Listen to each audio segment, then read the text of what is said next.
faith stories. My now wife Chelsea was like, "Hey, you're coming to church with me on Sunday," and I was like, "All right, I've been looking at the Bible. Let's do this." Fishing memories. When I first started, I was just fish, focus on the fish. And I see the kid catch a fish. I'm like, good job, perfect, awesome. And then he goes up there, and I'm like, we're catching slot snook, and this kid's up here going, oh, the breeze. I'm like, this is exactly what it's about. Meaningful conversations.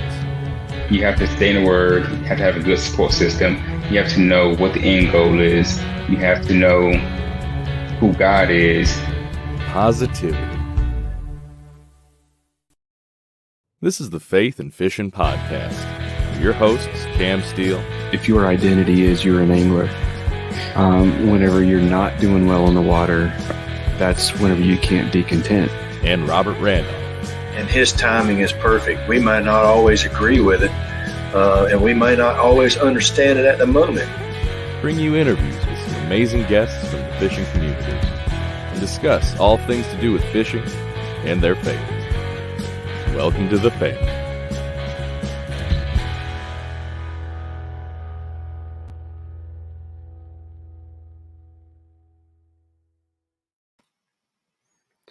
Hey y'all, welcome back to the Faith and Fishing Podcast. If you are watching live on YouTube or Facebook or on the Facebook group, welcome.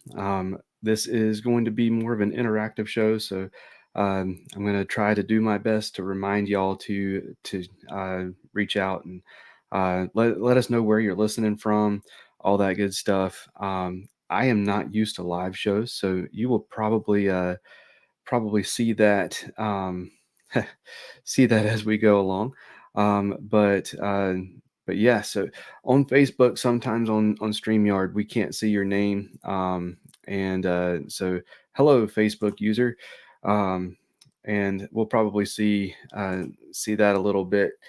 But yeah, so this is our live birthday show. So as of this Sunday, or let's see, when is it? You know what? I am looking at the dates. This was supposed to be next week, but you know what? This is fine. We're going to do it anyway. So as of this coming Sunday, the podcast aired its first episode 4 years ago. So we are kind of doing a little celebration. We've got some gift card giveaways to do a little bit later. But yeah, we're just going to kind of talk about some of our favorite moments in faith and fishing. Robert is not here. You notice he has come down with something and is having trouble getting a word out in between coughing. So he unfortunately had to sit this one out. And I know he was looking forward to it, but we do have a guest for the episode. I was hoping to have some more coming in and out, but it was one of those times. I think part of the reason that I had trouble getting people is because I ended up doing it a week early. But how are you doing, Josh? Oh, not bad, man. I appreciate you inviting me onto the show. I know when we were talking about this, I guess, was it a month or so, 2 months ago, we were talking about this, and I always enjoy coming on and talking with you guys. Yeah, absolutely, man. I made the joke earlier. I think Robert might be allergic to you. Every time you come on, he can't make it. But yeah. But yeah, man. So if we have anybody who's watching right now or is listening in the future that has not heard of you or anything like that, kind of give us a quick rundown of who you are. So my name's Josh Carter, co-owner of One Objective Bass Fishing. We've been making kayak accessories for, I don't know, what are we on, 4 years now? A full-time 4 years, maybe 5 years. I can't remember. I know we're 9 years in with or 9 seasons in on our podcast. So I'm around about that, that time. So, but I mean, we've been doing the podcast show for, like, say, 9 seasons. We're on our 9th season now, actually. And our business basically started from our podcast show. It went from I guess, talking with several guests in the kayaking. I mean, I was in the bass boat side, and then we ended up having Casey Reed on and talking about kayak fishing. And then we ended up hooking up with Bob's with Creek Outfitters. And he said he was going to get us into a kayak. We ended up starting in a Vibe, and then it's been ever since then. I mean, we fished a couple events. When we got into a Bonafide, we fished a couple of kayak events, and we had long paddles. We had very long paddles up a river. We won the event, and I won the event. James was second, and I told him, I said, I will never paddle that again. And he's like, man, we got to do motors or something. We got to figure something out. So he came out with the actuated mount, actually, that we were doing years ago. We discontinued that mount, but we still have the non-actuated mount, and it's been magic ever since. The Lord's blessed us for sure. You know, when COVID hit, our business really took off, and I always say COVID was a blessing, but I say it very lightly because I know it wasn't for a lot of people. It was hard times for a lot of people. But for us, I mean, it was scary at first because when we went full time, I quit United Rentals. I was a diesel mechanic, and James worked for a company that built motorhomes, and we was like, you know what, we ended up buying a CNC and was able to pick up some contract work doing cabinets. And then it, 2 months in, a month in, COVID hit and all the contracts fell flat on their face. And we just had one objective as a side business, I guess. And it took off. 2 weeks later, it took off. Like I thought I was going to go back begging for my job at United Rentals, and it just took off. And ever since then, it's been a blessing. And we've met some amazing people doing this. We talk about, and I ain't trying to get too carried away on your show here, but we talk about God puts people in front of you for a reason. You know what I mean? Like it's to open new doors and lead you on your path. And it's been like that. Me and James have talked about it actually a couple weeks ago, like looking back at all the people we've met that's introduced us to other people that's helped us out or get this far or do this, so it's, but anyways, enough rambling. But that's basically that's who I am, where we came from. Yeah, for sure. And I guess adjust my volume here a little bit. I guess got kind of a good transition there. You've done a really good job of paying it forward. So there's been a few times that I've reached out to you for different things, and you were gracious enough whenever I was just a guy there was no show to like send people a link to say, hey, if you want to come on or anything. I was interviewing people and saying, hey, this is the idea. Will you be the first interview? You were like, yeah, absolutely. So and I will never forget on that whenever we were done with the interview, I was like, so is there anyone that I should be reaching out to? You gave me a list of like 15 people. Be like, hey, these would be great people to have on your show. And then you also you gave me some advice. You said you told me to give it a year. You said don't make any decisions on whether you're going to keep it going or not until after a year, because you won't see any kind of traction or anything like that for a year. And we've talked about it before. I think what is it? The average length of a podcast is like 7 episodes or something insane like that. And so to be 4 years into it, we would not have made it this far without that advice for sure, because I would have been the one that got super deep into my analytics and would have been like, well, this isn't working. I don't have enough people listening and everything, and would have completely missed the whole point of the podcast. So, and then you were also willing to come on whenever I was kind of having an identity crisis with the podcast, and had our round table of a few different people. So, thankful for that. And I'm not the only person you've paid it forward to. Not to get too sappy there, but wanted to say thank you to that. And also while we've got it going on, thank you to everyone who's been listening to the podcast, everybody who's been watching on YouTube. We've kind of, after that roundtable, I kind of was able to refocus on the true identity of the podcast, which is sharing the stories that these anglers have to share with whoever it is that wants to listen to them. And we've been able to do that, and been able to, I'm looking at some analytic stats up here. I don't pay too much attention to them anymore. I paid a lot of attention to them for a little while because we were getting close to 50 states, and I wanted to hit that number, and we did. So all 50 states have listened. We've got 30 countries, which Robert would joke right now and say, "Oh, they're just bots."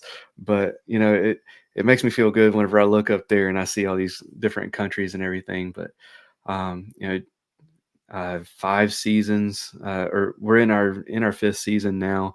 I didn't even look to see how many episodes we've done, but 10,640 plays on the podcast platform, 2,627 views on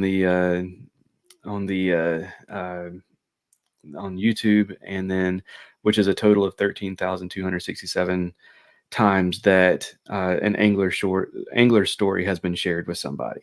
Yeah. So super excited about that. Thank you all so much for making that happen. And wanted to thank our sponsors. We've Naqua is the new one this season.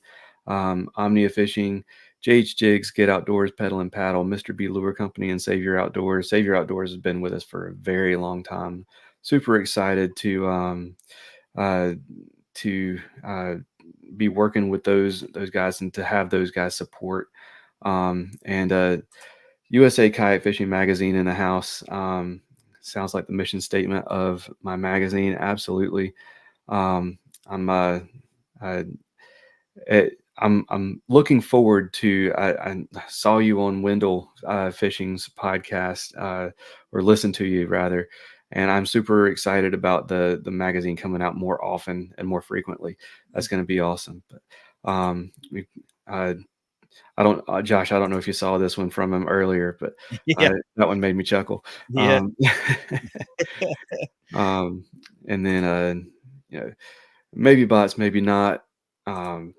And that's what it's all about. But yeah, absolutely. Thank y'all. And if y'all have any more feedback or questions or anything like that you want to throw up here, we'd be certainly excited to interact with you however we can. But yeah, so Josh, one of the things I wanted to do since I've been now a part of the fishing community as more than just an angler. Because I've been fishing since near about before I could walk, but now that I've been kind of immersed in it for 4 years, I can kind of go back and look and see how things have changed, and I wanted to get your perspective on it as well. So in the community, let's start with the community side of it, because that's where it's that's where my heart is in the fishing realm. Mm-hmm. Where have you seen changes in the community over the past 4 years? How is it different? I'm gonna say, so I want to go past the 4 years, okay, and kind of jump in like when we started, and I want to say since then, since the kayak fishing has gotten real big, and I'm gonna go kayak and I'm gonna go bass boat side. You know what I mean? Since the kayak fishing's gotten big, social media has grown over the last, I'm gonna say, 10 years of just the fishing social media side. Everybody's starting to understand how important social media is to growing your brand. You know what I mean? We all doing this, whether we're tournament fishermen or not. If you're trying to grow like a YouTube, if you're trying to grow whatever, we're all trying to grow our brand, and we've realized how important social media is. But I'm going to say in the kayaking side, it has been a big group of guys that have really come together and want to help one another. I see more good than I do see bad. You know what I mean? Like it's easy to go out there and find negativity in the fishing industry. It really is. If you go looking for it, you don't have to go far. You know, we all know that. But I will say the negativity is growing in the fishing side. That kind of bothers me a little bit more because as like me and you, we're trying to get people involved in fishing. We're trying to get more people out there and enjoy this great sport that we're so blessed with. But there is negativity out there. And I feel like social media has pushed so much more negativity in the social media, in the fishing side, that it does bother me a little bit. You know what I mean? But like I say, you also got them good group of guys that are out there that love to help one another, love to see someone do well, love to see someone catch big fish. You know, I mean, I love seeing someone share a big fish picture, you know, because I know what that excitement's like when you catch one. You know what I mean? Like whether you just catch one all day or you catch several 2 and 3 pounders all day. You know what I mean? Like, but I know when someone catches that good one, the excitement that they have, once you catch that fish, that's a trip that you always remember, you know? So I do love seeing that, but I think the fishing industry has changed a lot just due to social media. Everybody feels entitled to a comment, you know, no matter what it is, whether it's good or bad. Good, I don't mind. Bad, it's like, I don't know. Mama's always told me, you ain't got nothing nice to say, don't say nothing at all, but people don't believe in that no more. You know what I mean? Like they just don't. So, but I do think that the fishing industry, especially in the kayaking side, I do think we need to try to push away from that negativity, not feed into it, and grow it positively, because that's what's going to keep people in the water. You know what I mean? That's what brings the families in and the kids. And I want my kids to, when they go fishing and post a fish picture, that they're proud of it. You know what I mean? Later on, I don't know what social media is going to be like here in another 10 years. It could be crazy, but yeah. I mean, I think 100%, like the fishing industry has just changed a little bit I feel like there's more negativity. When I opened up Facebook, man, you know, me and James actually had this conversation a while back, the whole forward-facing sonar thing that's been going on. You know, I like forward-facing sonar. I'm here to tell you, I thoroughly enjoy it. Do I think there need to be limitations in the professional series? I think it needs to be limitations. I don't think we should take it away, but getting sidetracked there. But what I mean is when I open Facebook up, it's just nonstop negativity about it. And that kind of bugs me a little bit, because we got to have, technology is always going to evolve in the fishing industry. Yeah. You know what I mean? You look at reels. I mean, I just seen a video from Daiwa. Well, it wasn't from Daiwa. It was a guy throwing a Daiwa in like Japan or something. They clicked the button on the side and that thing beeped like it cut on. And he fires this way out there, you know? And I'm like, holy crap. You know, but in a way, I'm like, man, that's crazy. Why do we need that? But then I'm like, you know, that's just the sport evolving. And I think we need it. That's what we need to keep fishing going. But I just hope it don't get too crazy, because then it's going to take the fun out of, you know, the fun out of it, because it's going to be so much technology. So, but yeah, I mean, it's changed a lot. I mean, there's a lot that it's changed for the good. And there's some that's just, I think some of these groups revolve around negativity, and it kind of brings the sport down, if you ask me. Yeah, absolutely. And I'll say on the technology side, one of the nice things about technology is you can always turn it off. Yeah. You can use it when you want to, and you don't have to use it whenever you don't want to. So if it's taking the fun out of it, just turn it off and not use it for a little while. Get back to the basics and then turn it back on whenever you're ready for it. But Outdoors to Go in the comments, for those of you who don't know, that is my co-host Robert. He is he's probably coughing a lot while he's typing, but he is here with us. And got Roy. Is it Roy? Yeah, it's Roy. That's right. Yeah. Keyboard warriors are detrimental to fishing. And he's got forward-facing sonar on the way. I feel big and bad now. I've got side scan now. Hey man, that's all you really need, honestly. I mean, you really don't even need that. Look at Drew Gregory. You know what I mean? I mean, this dude's, you know, he don't have nothing. And I mean, well, I've stayed with him at a house before when we fished wolf and fox, and I mean, he's bare minimalist. You know what I mean? Like he's just taking what he can get in the boat, what he thinks he's going to need, and he makes it happen. So yeah, you don't need it, right? But it is fun. I like catching fish, so it's fun. Yeah, for sure. And I also just got so I'm in a Feel Free Moken 12.5 to V2, and I just got a spare sonar pod so that I can take my kayak out without my sonar also if I want to. So, Drew is a fish whisperer. Oh yeah. Yeah, he's yes, he is. Man, he's a whole nother level. Absolutely. But yeah, I definitely agree with you on a lot of what you said there. With in the community, there has been a lot more division lately on stuff, but see, I never really saw the bass boat side of it other than what I've had on the podcast. So whenever you have somebody on your podcast, especially whenever it's a faith-based podcast where they feel like they have to be on their best behavior like they are at church, you tend to see the best of people. They put their good side first. So if there is any negativity, man, blast from the past, Brian Volpe, one of the guys that you told me to reach out to, and he came on the podcast. What is up, man? Good people. He said Drew's the man. Yes, he is. But yeah, absolutely. So we've got Zach Soulier in the house. What is up, Zach? Stayed with me at the Paddle and Fin meetup last year on the houseboat there. But yeah, we the changes that I've seen, I mean, obviously, I guess we'll get to that in a minute, but in the community, there has been a lot more of actually growing the sport instead of just saying grow the sport. Mm-hmm. Yeah.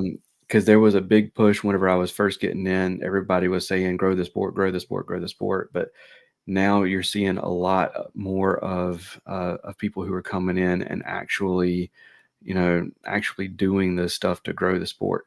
And that has been really good to see. And you got guys that are, they're going out and they're giving kids tackle, and they're doing all that kind of stuff.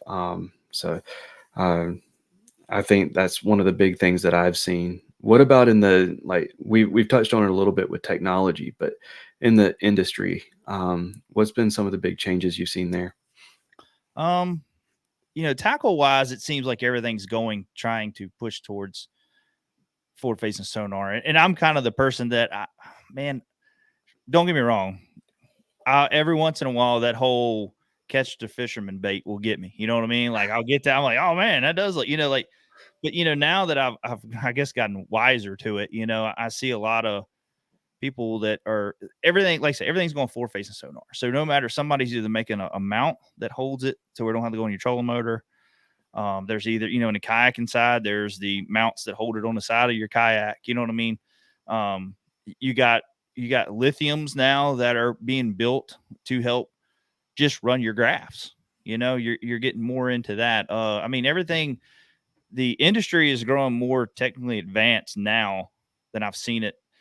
I would say in the last 5 years, it's really booming, with even with your lithiums, you know what I mean? Now we got Bluetooth capability. We can go in there and look at our lithiums and see what our charge is, if they're charging or not.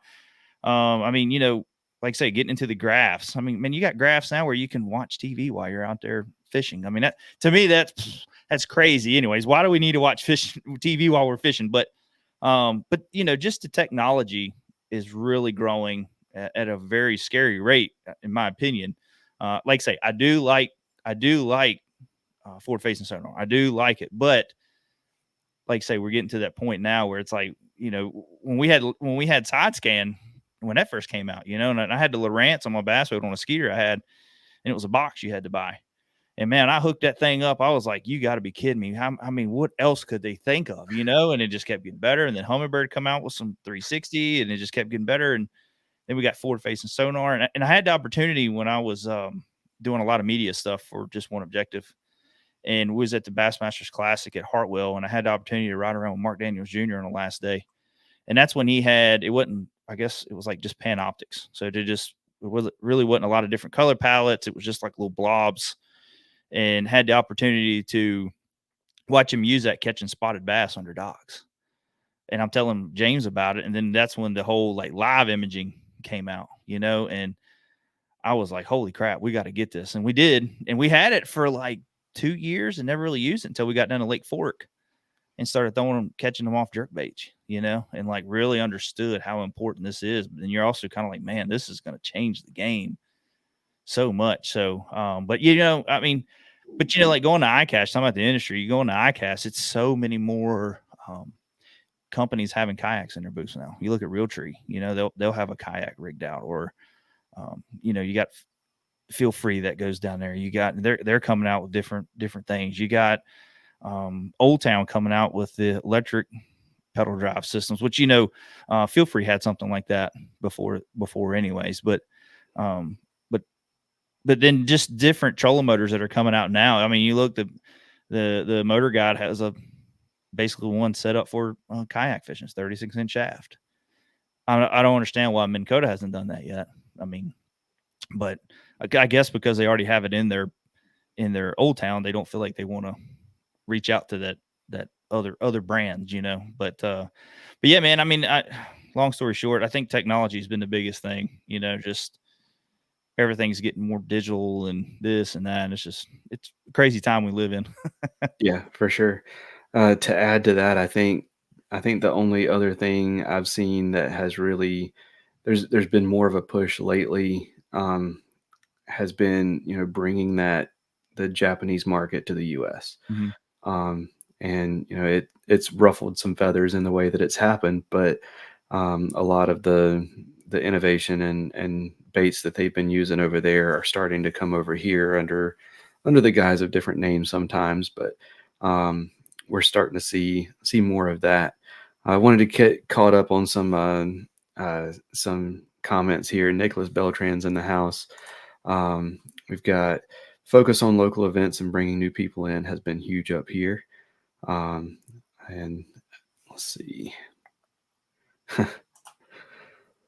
Wait until we get Elon and get the Elon implant to link to forward facing. Yeah, that's right. Everybody's gonna have this little thing in their eye that you can see it. It's just linked to your eye.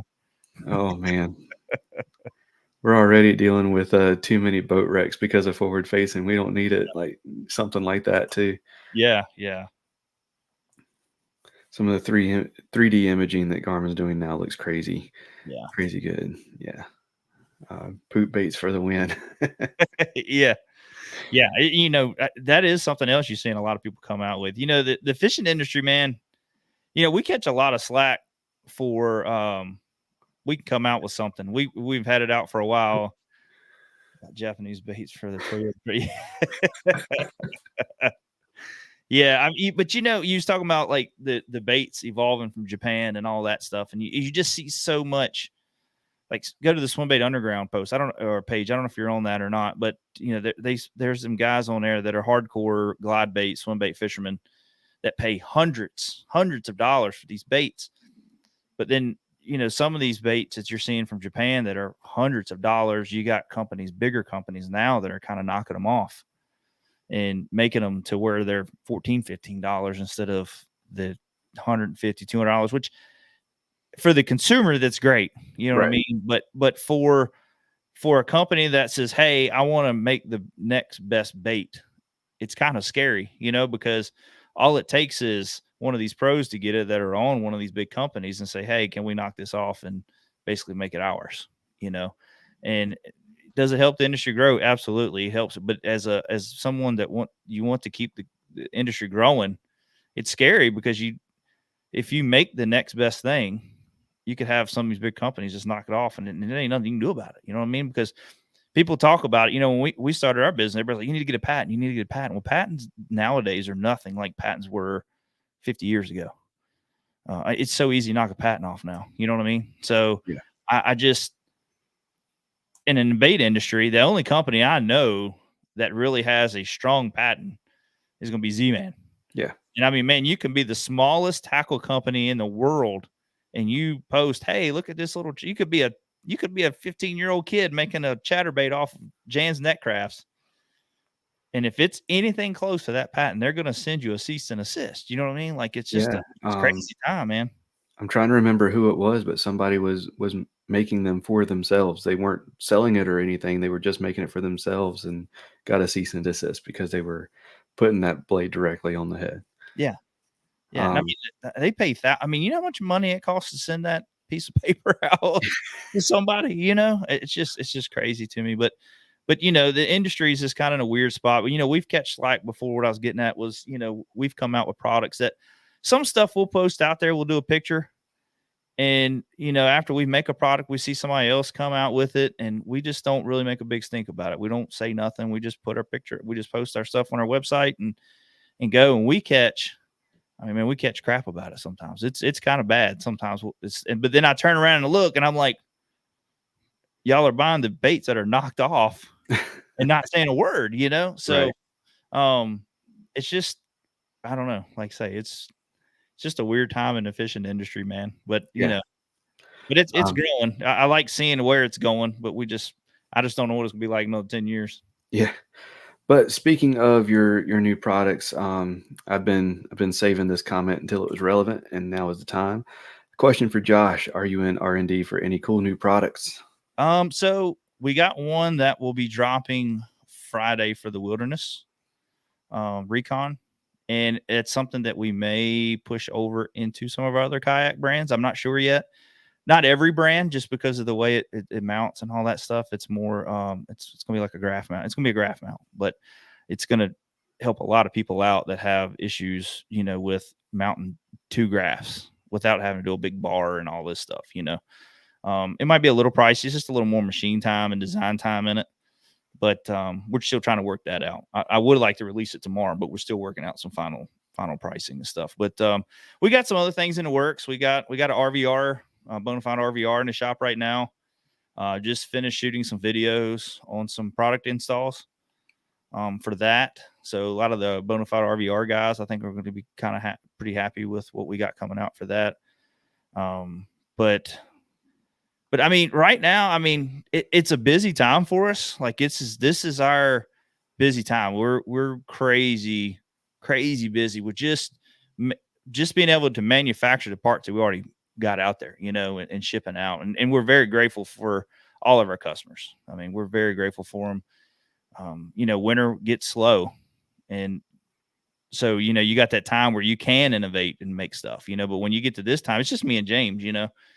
And so when you get to this time, it's really hard to sit there and have time to, I mean, and sometimes we'll work until 5, 6, 7 o'clock at night, you know, just to finish orders. So it's just, you know, at the end of the day, you're like, all right, I'm done. I'm going home. We're not making no products right now, but we got a few things that are in the bass boat realm too, as well, that we're doing. So I'm hoping, like I say, we'll have 3 new products releasing Friday. Okay.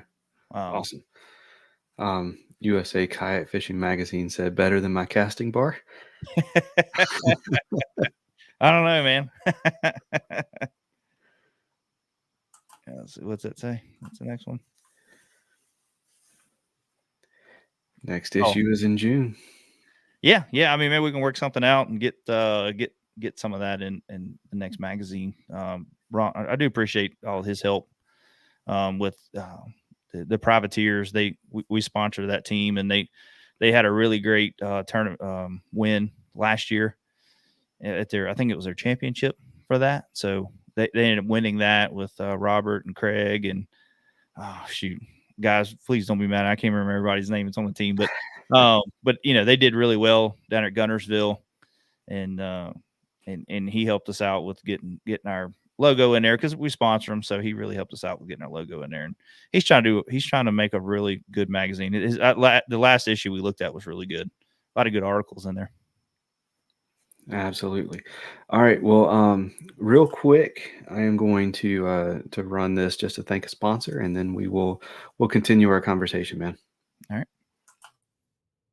Get Outdoors Pedal and Paddle is one of the largest canoe, kayak, and cycling retailers in the Southeast, with a huge selection of kayaks, canoes, bikes, and all the accessories needed to experience paddling and cycling comfortably and safely. Get Outdoors helps to expand and educate the paddling community through their free demos held on local lakes in the Greensboro, North Carolina area, and through in-store clinics and on the water courses and demos, and will even get your new boat rigged up for kayak fishing for you. Stop by the shop in Greensboro, North Carolina, or visit them online at shopgetoutdoors.com to be wowed by their selection. All right. So, before we started, I asked you to come up with your favorite moment or top moment from Faith and Fishing podcast, and you asked, was that like Faith and Fishing like on the water, or Faith and Fishing your show, or so I was like, well, I meant on the show, but either way is fine with me. But I am interested to see what you came up with, man. So the show, and I hate to say it because I was on that show, but I really did enjoy that show we did where we had several guys on here just kind of talking and just kind of getting to know all the podcasters. That it's pretty fun when we all come together and get to talk about different things and seeing how each show's doing and the kind of guests we get and all that. I really enjoy, and not trying to. I hate saying when I was on the show, but that was a fun time. You know what I mean? Like it was just fun getting on there and talking with everybody. And then I would say my time on the water, we get a lot of times, as fishermen, especially when you're out there early in the morning, you get those beautiful sunrises and you get those beautiful sunsets when you're out there in the evening, and, but I've had my times where business is stressful sometimes, you know what I mean? And there's times where you're like, I don't know if I want to keep doing this. I don't know if this is what I want to do. And then tournaments are stressful sometimes, you get out there and, but I love fishing night tournaments a lot. And I had one tournament where it was really tough. Everything I did that day, it was like I wasn't even supposed to be on the water. It was just like, you know what, just pack your stuff up, head on back to the house. It's just not going your way today. And I just kept going. I was like, nope, I love fishing these tournaments. I had my daughter with me and, but finally got to the lake and then my trolling motor didn't work. I'm on the internet trying to figure out how to reset this thing with a Lowrance trolling motor, and I said, you know what, we're going to go over here and I'm going to sit down and, cause I had to drive across the lake to check in. And I said, we're going to go over here and check in and then we'll figure out the rest through the night. If I just got to run a gas motor. I was with my daughter, so I wanted to fish this tournament because it means a lot with my time on the water with the kids and get over there. And the cool thing about it is Jeff Mills and Stephen Hatfield that run it. It's the USA Bassin Tournament Trail. So it's a Thursday nighter. Good Christian guys. They do the Fishers. They run the Fishers and Men Trail series. And just really great guys and always a blast to talk with, But anyways, I go over there. I'm kind of frazzled, because I can't even get my trolling motor to work when I get over there, and I just told him, I said, just blast me off last. I'm gonna get this thing going. And, but anyways, finally got it going. Everybody blasted off. I finally get the trolling motor going and it was just a time after I wasn't catching nothing. I had 2 blow ups. It was just going south, but my daughter was having a good time, and then my daughter, we pull up on this one dock and she catches one. Then she catches another one, and then she catches another one. And it's a 3 fish limit there during the summertime. And she's just grinning ear to ear. You know what I mean? And finally, like just the way the sun was hitting her and she was smiling. I took a picture of her holding her fish and I get to looking at it, man. And like, that was the moment where I was kind of like, I'm getting irritated over the smallest things. You know what I mean? God put me here, give me the opportunity to have a daughter and a son to help them enjoy this sport, and bring them up. I want them to have good memories on the water. I don't want them to be like, man, my dad, and I got a story that goes along with this to kind of, where I'm coming from here on these thoughts, but I want them to have a good time on the water. I don't want them knowing that I'm stressed out or not enjoying my time or I'm fussing at them because they make a bad cast or whatever. And then just my stress going on from work and all that. So, but anyways, she was catching fish. She was having a good time. She was out fishing dad, she was just having a blast. And, that was kind of like, I'm just looking at, I stopped fishing and just watched her fish for a little while. I was watching the sunset and it was like, Lord was saying to me, like, man, you got to let this little stuff go and just enjoy this moment. And, cause we don't get many of these times. You never know you don't know if we're going to enjoy it again. It could be our last moment on that water. So, or last moment with your kid. So I was able to ease up And once I relaxed, we started catching them, man, and everything just started going. I think sometimes we get upset when the wheels start coming off and we don't know how to reset, and step back and say, look, I need to calm down for a little bit. And then because if you're aggravated fishing, man, everything goes wrong. Yeah. You're going to hang up every cast. You're going to hang in Every trees. cast. You're going to lose fish because your mind's not there, and then something that you enjoy so much is not fun anymore. So, but I think we need to all learn how to reset. And I did that day. And I kind of look at those moments now, like it's easier for me to sit back and relax and reset more often now than it ever used to be. Yeah, that is awesome. Like Robert said, that's good stuff. But yeah, I also asked Robert to come up with his top 5 faith and fishing moments, and he sent them to me. So I'm going to read them, and if I need any clarification, he's in the comments, so I can I can ask for it. So at number 5 was the Andrew Hayes whole podcast. Well, he has been on twice, so I'm not sure which one he's talking about. So now's your chance to clarify, Robert. But the Andrew Hayes whole podcast, that's Andrew Hayes from Tackle Talk podcast. Phenomenal show. And then for number 4, he says Matt Cashin and the story of Cashin rods. Number 3 was Steve Owens and his testimony. That was a good show. And for the Andrew Hayes, it was the second time he was on. Number 2 was the whole episode with Jody Queen.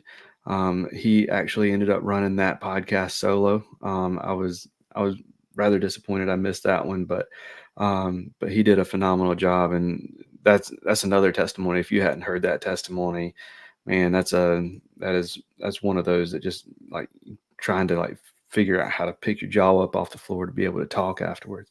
And then at number 1 for Robert was the first time he had to go solo. He says he's not sure which show that even was. And I reached out to him afterwards. I was like, I think that was with Paul Roberts.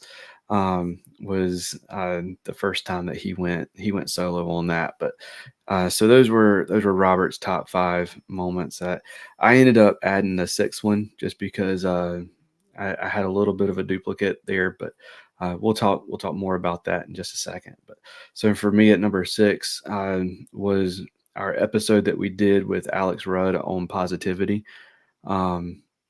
So we've been working, like we added it to the intro this season. We've been working on making positivity part of our brand because, like we've noticed a lot of negativity lately in the fishing community, and we've been trying not to shine a light on the negativity and to shine a light on the positivity and kind of make sure that is the stuff that's getting the most press, at least from us. Yeah. So that episode, man, I couldn't sleep for hours after that. I was pumped up after that episode. So that one was big for me. So number 5, let me ask you a question real quick, Josh. Have you ever been starstruck on your podcast?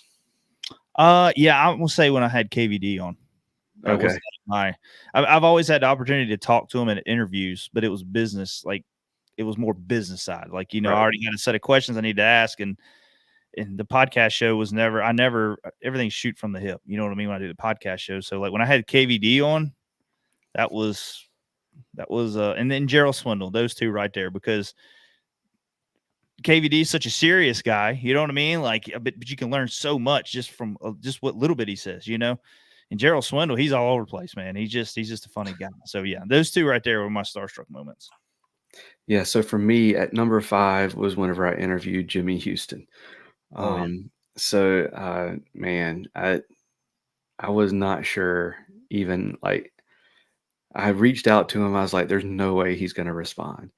And he responded, and he was like, how about 1:00 tomorrow? And when Jimmy Houston says 1:00 tomorrow, you figure out a way to interview him at 1:00 tomorrow. Yeah. So I packed all of my podcasting stuff that I had at the time, and plugged my laptop into my car. And because at the time, I was recording a phone call. Mm-hmm. So you remember, I was recording a phone call, and went and I was in my car. It was pouring rain that day, so I was like, "Oh man, I can't do it this way. I've got to figure out a different way to do it." So I went into a parking deck and went to the top level that didn't have like that wasn't exposed, so that I actually had enough signal to do it. And and man, for the first I don't know, like for the first 30 minutes, Jimmy called me Ken and I didn't correct him. Like, because it's Jimmy Houston, man.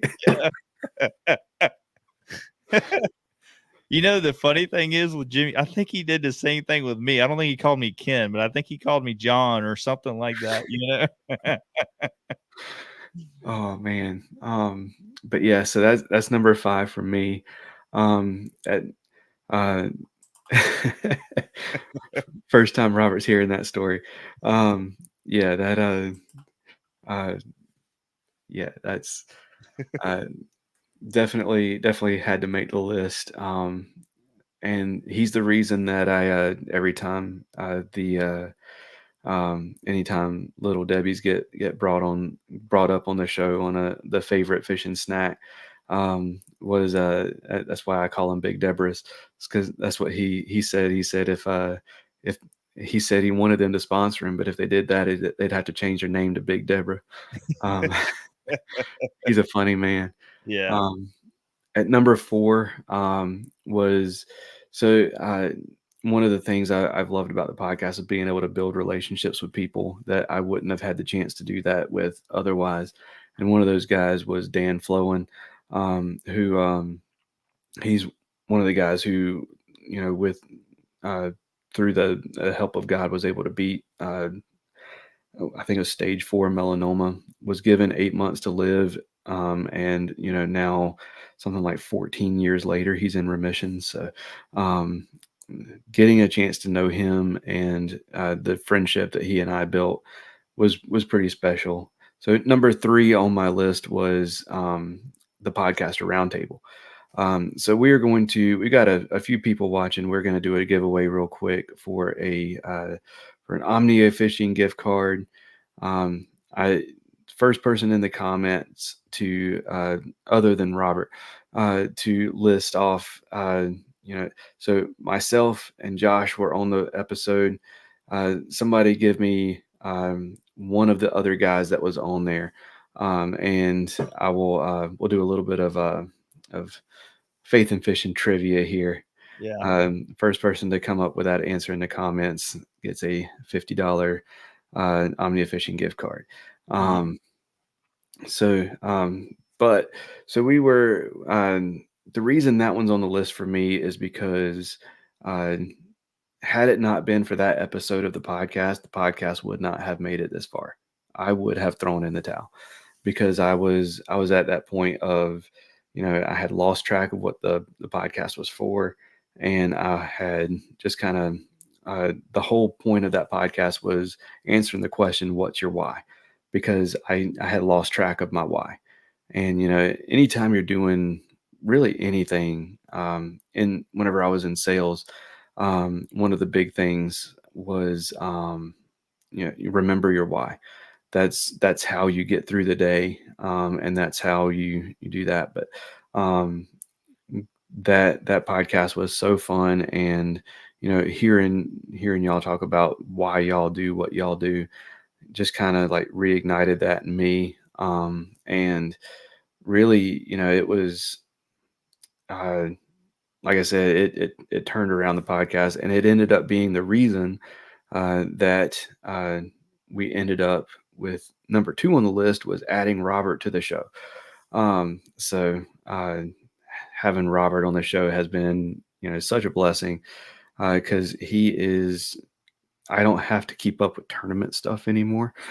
He can do that, and I can just enjoy it at my leisure, and he can have all the news ready for me and everything. But being able to say, hey, I can't make it tonight. We've got baby number 2 on the way due in May, so I can take a break for a little while, and the podcast doesn't have to stop. And he says he's glad to be here. And glad to have him in the comments so that even though he can't be up here with us on the like seeing his face and everything, he can at least interact with us. That's one of the great things about doing a live show. Yeah.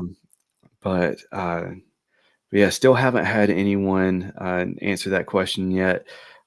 Just in case anybody's jumped in, the question was, name somebody other than myself or Josh that was in our podcaster roundtable episode that we had. And first correct answer gets an Omnia fishing gift card. So, but yeah, so for me, number one on the list, it was hard for me to put it at number one because it's not a happy story.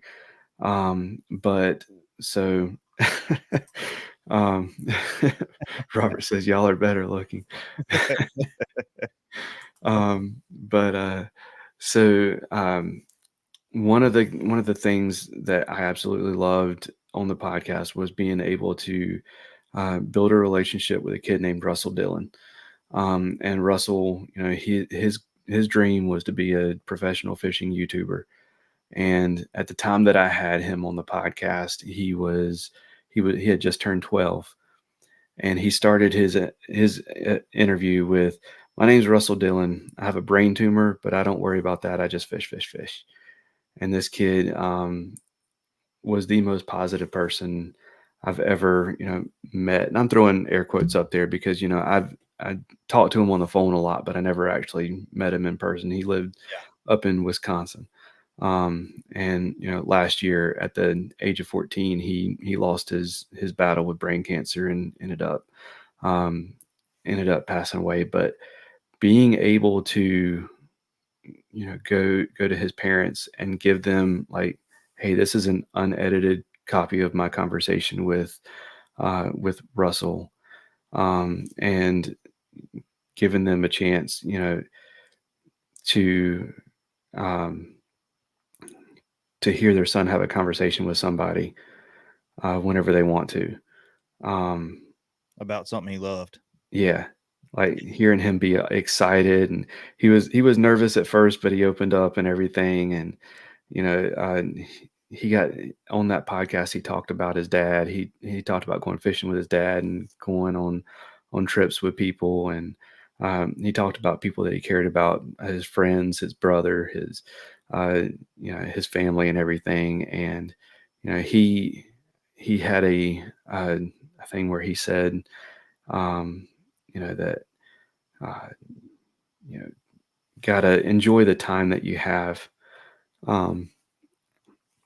That was, but, being able to give that to his parents, and to do whatever I could. I had given the kid gear and stuff, but just being guess Mama's going to bed. Love you too, Mama. Yeah. But yeah, that's been the most powerful thing for me, having been a part of this whole podcast thing. But yeah, so that is that's my list. Yeah. But yeah, so we good number one. Thank you, man. Absolutely. And there's been a lot of times where we've had somebody reach out, not to us, but to a guest and say, "Hey, your story meant something to me." We've had the guest, share it on Facebook or reach out to us and let us know, "Hey, this person said this about my episode on your show." That's what it's all about for us. Is we all have these, we all have stories, and we don't always get a chance to share them to the people who need to hear them most. So being able to give people a chance to share their story is what we're all about. So but yeah, so we always do like to have a what's your favorite segment. I don't have a lot. I don't have a list right now. So I am, you've done our two lists. and I don't have a third list to go off of. So I'm going to come up with a few off the cuff. And if you want to think of some to ask, we can do that too. But I might dip into our repertoire of stuff here. But let's get ready to do this. It's time for What's Your Favorite? Powered by Naqua Adventure Gear. Power that fits in the palm of your hand.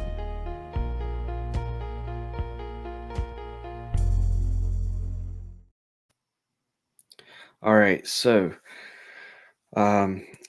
let's go with one that has been asked. What is your favorite lure of all time? Oh man, spinnerbait. I've grown up throwing a spinnerbait. You know what I mean? Like I've caught a lot of big fish off of spinnerbait. So yeah, spinnerbait's my number one for sure. What kind of blade? Mainly double willow leaf. Actually, I'm a big 4-blade guy now. Like I love throwing a 4-blade spinnerbait. I've thrown it for years. I've thrown a booyah. I mean, to be honest with you, the spinnerbait is it's not the top of the line bait. You always got to adjust that thing every time a fish hits it. Is and you catch 3 or 4 and it's about done. You know, big ones. So, but yeah, booyah spinnerbait 4-blade is like my go-to when they're around a lot of bait fish. Okay, absolutely.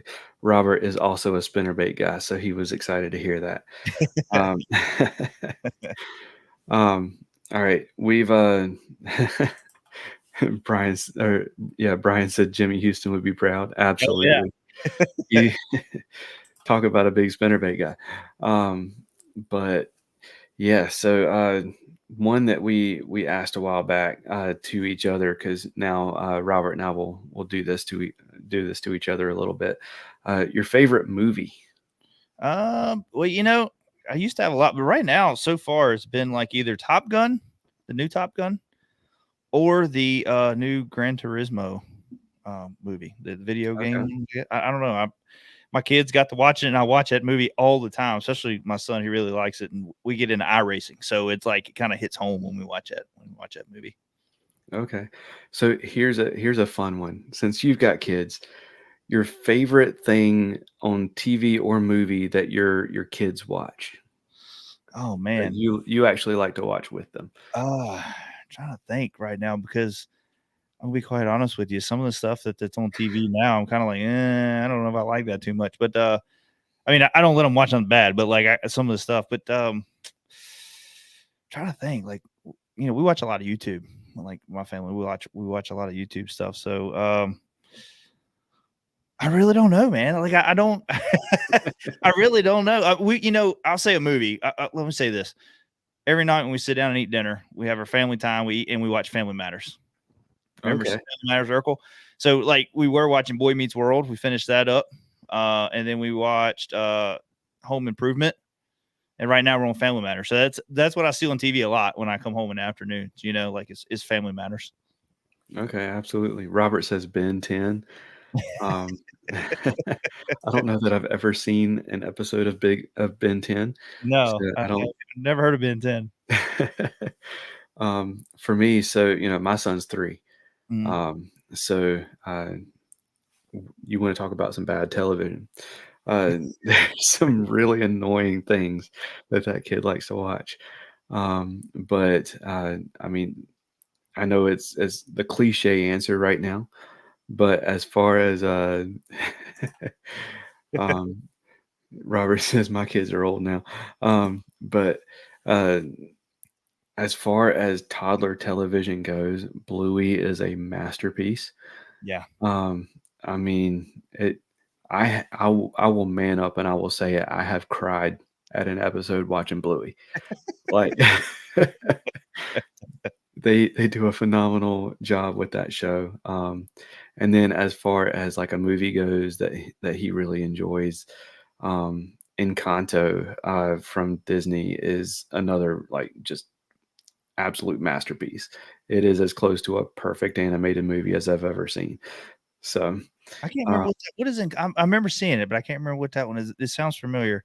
Yeah, that's the one where they live in the magical house and everybody in the family except for one person has all the magical powers. And yeah, I think I was watching that the other day. I remember that now. Yeah, the soundtrack is phenomenal too. Like I didn't get into musical movies until I was an adult, but now that I I've started enjoying them a little bit, like I noticed like, oh yeah, that soundtrack is killer.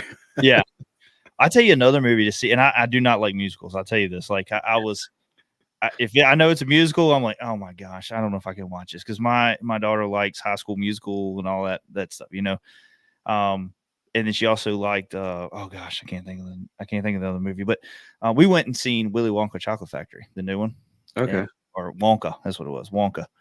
And I seen the previews and I didn't even know for some reason. I'm like, the old Wonka was a musical. I don't know why I didn't put this together, but anyways, went and seen that. That is a really, really good movie. If you want to take your kids to see if they can sit through a movie. You know what I mean? Like it Right. don't have nothing really bad in it, you know, and it's just a good family movie. It's a good movie. I really enjoyed it.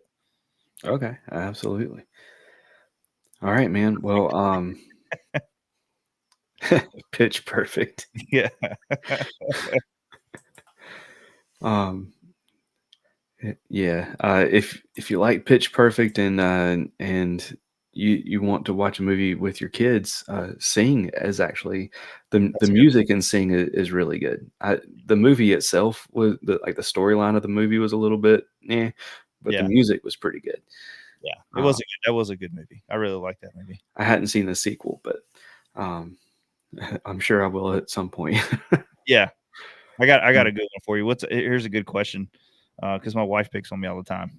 You know, I don't get much into what I call chick flicks, you know, like love, romance movies. But is there one movie out there that you can think of that's like a romance chick flick movie that's your favorite? Oh man. See, I'm not really a chick flick person. I'm trying to think of one, but I'll tell you mine real quick. all right. Dear John with Channing Tatum, or however you say his name. Okay. I don't know why I like that movie, but it's a really good movie. Like my wife picks on me all the time. She goes, I think you got a crush on Channing Tatum. I'm like, no, I don't have a crush on him, but it's a really good movie. She's like, your movie's on, honey. Oh man.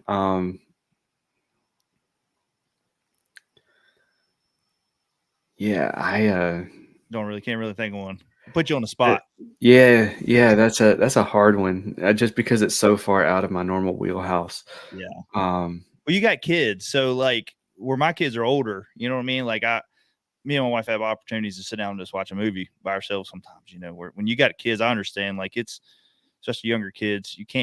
It's hard to watch stuff like that because you're worried that it's either going to be bad or, you know, there could be a scene in there you got to worry about because you just never know how some of these movies are nowadays. I've learned that PG-13 or PG doesn't mean PG-13 or PG like it was when we were younger, you know? right. So you're like, holy crap, did they say that? Well, I mean, you know, Spaceballs was PG. Yeah.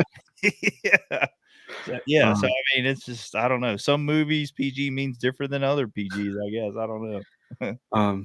Robert says the new Top Gun is his favorite chick flick. Just kidding. Nah, I don't know. Like, I'm trying to think of the ones that my wife has forced me to sit through. Yeah. You know, like the first one that comes to mind of ones that it's like I can at least enjoy it. Along Came Polly. Yeah. Ben Stiller and Jennifer Aniston. But so yeah, that's the best answer I can come up with. Right. Hey man, it's good that you don't know. You know what I mean? Like I think it's good that you don't know. Some of those movies, yeah, like you know, you just kind of get in them. Like you'll be walking by and you're like, "What are you watching?" And then all of a sudden, you kind of just sit down. And you're like, "Oh, let me get into this." So, yeah, I like my wife is not really a movie person. Like, so had you asked, like, you know, her TV show that I can enjoy, like, it would have been a little bit easier. Because I don't know. I don't She's have Chick flick movies. uh, What are you just holding out? You're like, man, I'm too embarrassed. I ain't telling nobody. I like Dirty Dancing. Or Robert said when my kids were young, I was going to show them Goonies. I had to turn it off after about 5 minutes. oh yeah, yeah, yeah. It is crazy that I guess when you're younger, you don't think nothing about it until when you got kids, and then you're Right. like, oh, wait a minute, I can't believe, like it's oh man, I'm trying to think what movie me and my wife watched the other day, and it just, I mean, we finally had to cut it off. We were about 10, 15 minutes in, and I'm like, they even said this many words already into this movie. Like, I don't need to watch it. Like, we shouldn't be watching it. Right. Like, I don't ever remember saying all that when I was younger, but I guess we just never paid no mind to it, Yeah. So my dad and I have a gift of being able to quote a movie back to you the first time we've seen it. So my dad would go to the movie theater and watch it before we would go. And then whenever we would watch it, we would rent it at Blockbuster or something, and he would buy it and we would watch it, and he would cough at every cuss word. He had the whole movie memorized and would cough over every cuss word. That's funny. It's like, Dad, are you okay? You got a cold? So yeah, like Jurassic Park is like the one that's like burned into my brain. Like I whenever I watch Jurassic Park now, I hear Daddy's coughing over the. You don't hear the cuss word, you just hear coughing now. Oh, my dad coughs right here. Yeah. But yeah, no, it's crazy. Movies, the way things are now. Even you got to be careful with YouTube. Like we try to have our parental stuff, cut on with our YouTube stuff. Now my son's older; he's right at 15. I still don't like him watching, bad stuff. My son's big into guns. He likes, he just loves guns. That's his thing. Like he likes fishing, but he loves hunting. Like hunting's his thing. And now he's getting into archery and he likes that. But you do got to watch some of these guys on YouTube, man. Just some of them kind of get out of control with the things they say or the little innuendos that they use for jokes and stuff like that. And my daughter, I've seen stuff that she's watched too, and then you kind of got like, okay, no, you're off of this. Now I know what you can't watch, Right. And thankfully we walk in on that stuff, like when you kind of walk in, you're like, whoa, what did she say?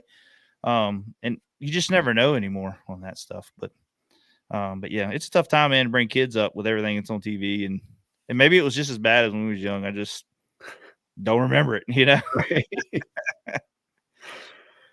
All right, man. Well, we have had you for more than an hour. I wanted to give you a chance to, kind of let us know what's coming up next, plug your socials, and tell everybody where to listen to the podcast, because, you are coming out with podcasts every now and then, which is, I think didn't happen until we had our podcaster roundtable.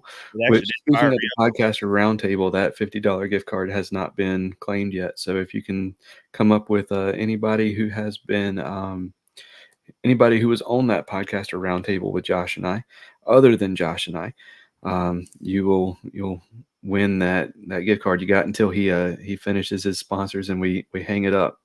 Yeah, all you gotta do is go on iTunes, man. Check it out. Like, Yeah. just scroll through. Guess. Talking about anything new coming up. So, like I said, we talked earlier about some products that we got coming out. We'll be releasing those Friday. So I think we'll have like 3 videos coming out on our One Objective Bass Fishing YouTube channel with installs and all that stuff. So stay tuned for that. Also, actually, you know what? I'm gonna backtrack a little bit. I think we're gonna release one video tomorrow on our One Objective Bass Fishing. But our biggest thing right now is our One Objective Outdoors channel that we've been growing. I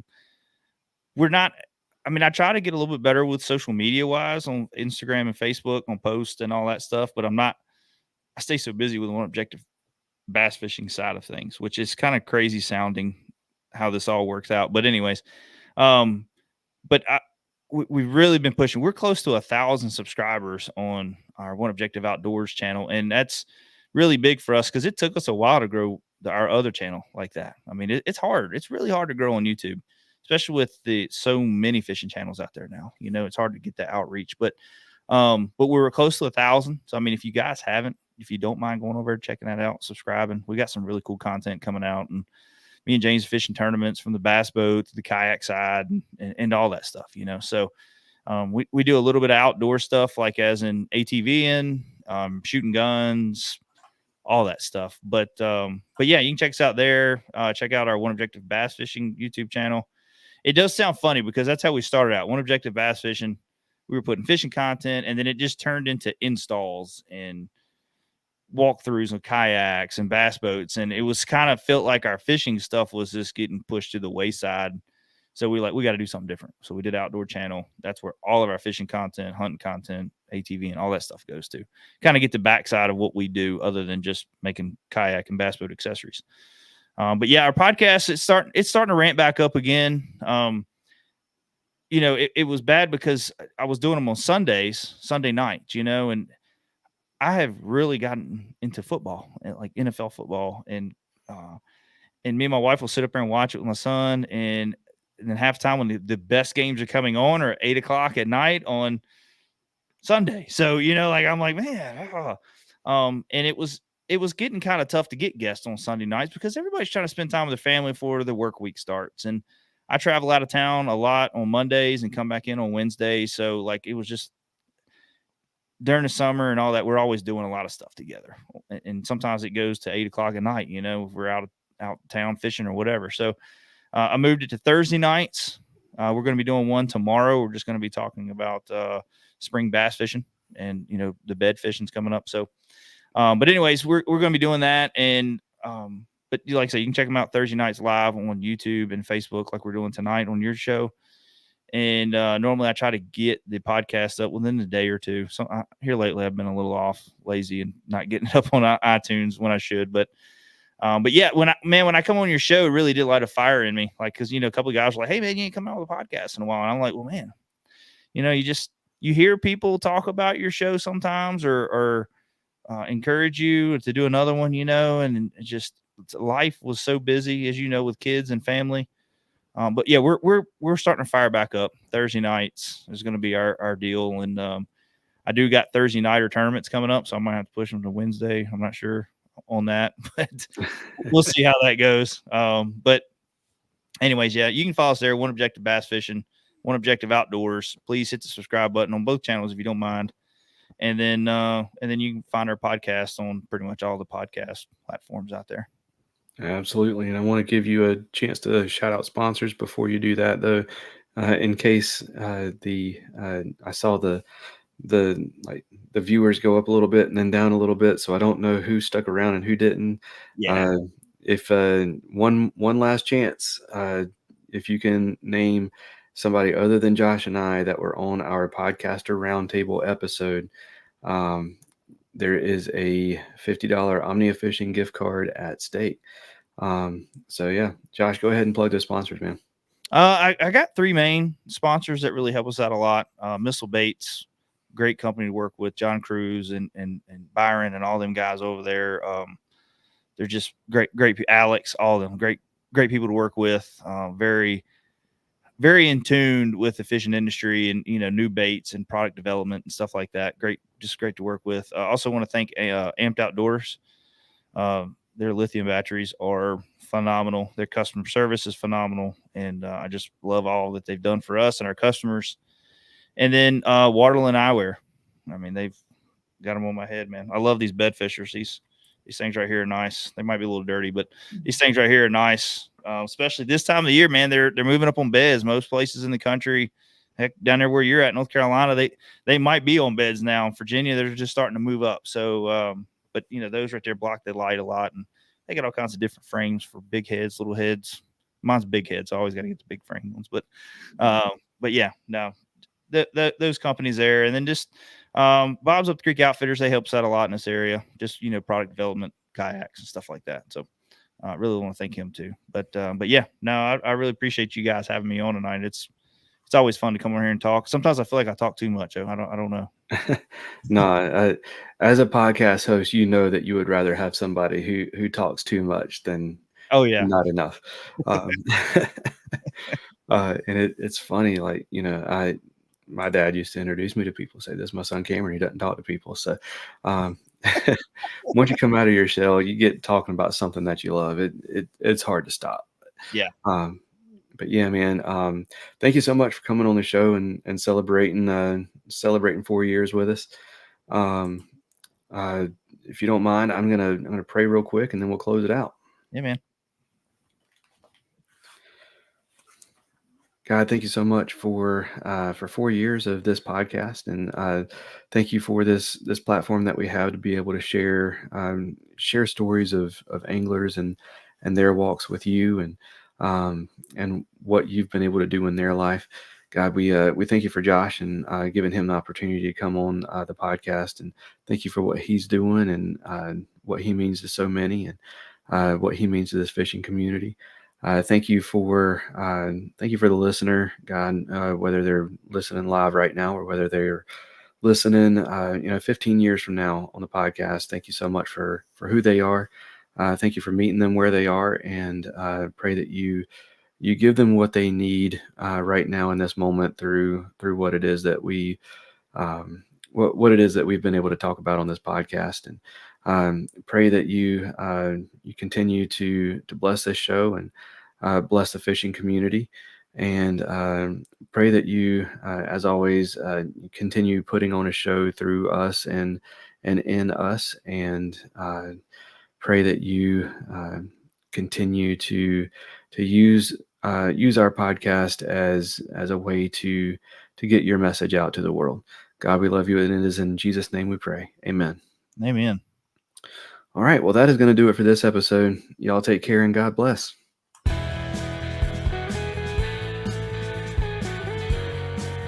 Thank you for listening to the Faith and Fishing Podcast. Please consider supporting those that support us. Jade's Jigs lead-free finesse tackle. Use promo code FNF10 at jadesjigs.com for 10% off. Save your outdoors.